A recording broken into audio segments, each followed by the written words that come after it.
infant ear deformities, I would group them together with infant deformities. So those are deformities that you are born with. We call them congenital, but it simply means that you were born with it.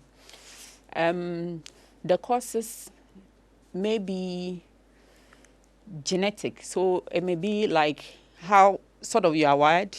Yes, it may be genetic. It's like the inside, the tiniest bits of your being, that sort of thing. So it may be genetic, or it may be something that happened in the womb. So something that happened in the womb could be an infection that the pregnant mother had.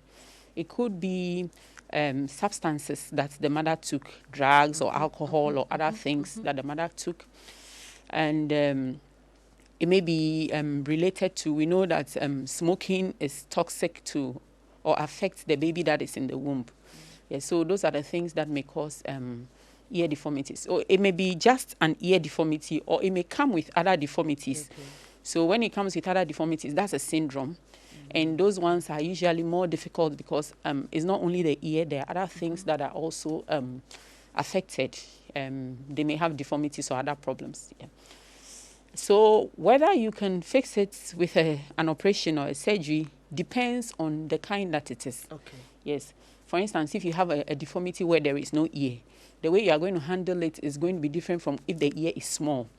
And then it depends on, like I said, it may be just an isolated ear deformity, or it may be part of so many things. We put it together as a syndrome.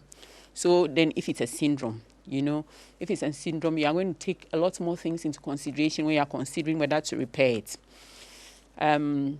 So the answer is that it's what kind of ear deformity, and is it only an ear deformity, or there are other things associated with it. All right. Joy Prime, the ultimate experience.